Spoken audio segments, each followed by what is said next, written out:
Hi, I'm Taylor, and this is This or That. It's a series that I used to do on this channel. I think I have one video up where I talked about Liv and Maddie and Sweet Life Zach and Cody and compared the two twins, one from the past and one from now. This is a concept. The concept is that we compare two things that are seemingly alike and choose which one is better. One is old, one is new. So let's see. In the past, I've compared works from the same channel. I compared the past and the present, but I've just watched the latest season of Big Mouth, and Andrew is giving me strong Ross Geller vibes, and I can't tell you why, but he truly annoyed me a lot in the last two seasons. And if you can't tell, I'm not the biggest Ross fan. He truly annoys me. Over the course of Friends, his level of arrogance and entitlement was just ugh. And before you boomer me, I was born in 97, so I'm not a millennial, but I'm not really a Gen Z, so put me wherever you want before you generation me.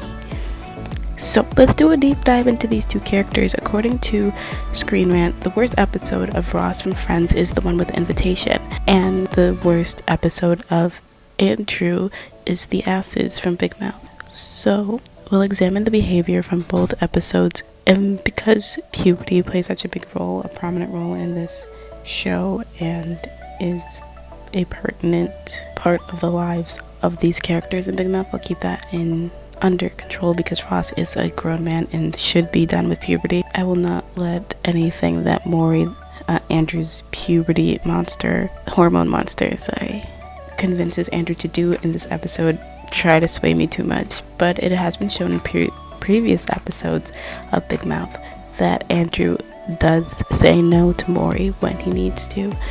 So Maury doesn't have complete control over Andrew's brain. So that being said, it'll be taken lightly and shouldn't skew the point too much. Okay, let me just say that the one with the invitation stops storying for like a third to a half of the episode to show the Ross and Rachel on again off again storyline from like the past seasons before this. But it starts from Ross's perspective, and the segments of the relationship are like when he was in a different relationship and he kind of flaunted that relationship in Rachel's face when everybody but Ross knew that she liked him, to the demise of that relationship and the demise of Ross and Rachel's relationship with the whole infamous "we were on a break" thing. In his storytelling thing, it didn't actually show any of his faults. They're just faults that you would have to remember from the context of watching the episode. Like it shows the scene of the supportive copy girl who is on his side, who is behind the door when Rachel comes in, and then the confrontation with Rachel after she finds out, and then later when they get back together at the ski lodge thing and he didn't read her letter, but it didn't show him not reading her letter. It just showed her being a little naggy-ish on the past, like harping on the past and reintroducing that. So it's like none of the faults that he had in the breakup of their relationship or anything like that are seen.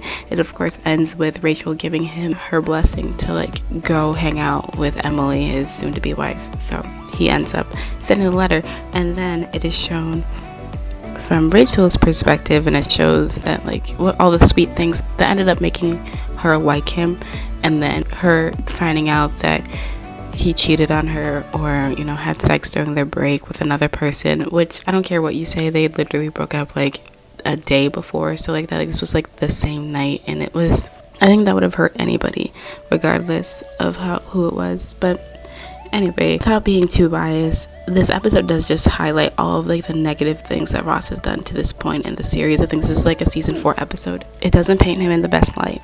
So on to Andrew. So I believe anybody who's ever taken a standardized test could agree that they suck. These kids are in middle school and they're taking these tests, the ACID test, to get into honors classes, which apparently, according to Jesse's mom, will project them into a better college like Yale. But honestly, if you just want your kids to be in middle school, just ask. I was in honors classes my whole career as a student, and there were tons of people who didn't deserve to be in them, who were in them because their parents asked. It's not a big deal, especially in high school. People are nurturing, so even if you're in this honors class and you're not good, the teachers will do what they can to like help you out to make sure you pass with a decent grade, as long as you're willing to try. So it's like, just ask. But anyway, so Jay is put on Adderall by a doctor that he was taken to from Nick's mom, which I'm not sure if that's legal or not, but whatever. So Jay definitely starts selling the Adderall so that people can take the test and like focus and do better on the test.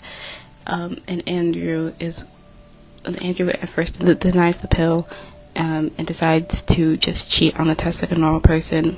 Not a normal person. Hopefully you guys take the test. Oh my god. But like, you know, he just cheats on the test, which is easier and cheaper than buying the pill. And then he decides that he wanted to take a pill, but he ended up getting it from Nick, who wanted it still. So instead of him getting a new pill, he fought with Nick over his pill and it went down the drain. So they didn't have to take the test anyway because it got busted, blah blah. But that's pretty much like everything that Andrew did in this episode. It wasn't a very Andrew heavy episode, to be honest, which is why I'm confused as to why this one was like the worst one for him, because yeah, he does sketchy stuff, but literally everybody in this episode does.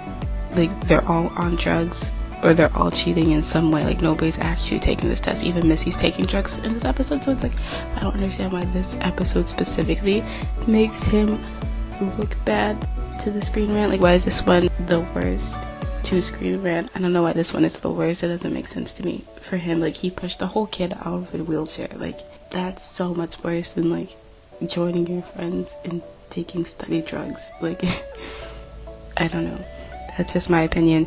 So obviously Ross is the bigger he's the bigger threat of the two in this video, in this comparison. But I'm gonna have to do this again because, like I said, I didn't think this episode was a good representation of Andrew's worst behavior. I'm gonna have to do one on my own accord and then compare both Ross and Andrew again and see if they are like as bad as I say they are, because they both irritate me to the moon and back. Ross is like consistent arrogance, his know-it-allness, and his like entitlement are all things that Andrew shares, but they weren't well represented in this comparison. So I'm gonna have to give the dub to Ross or Andrew, however you think about it. Ross was the bigger jerk in this comparison.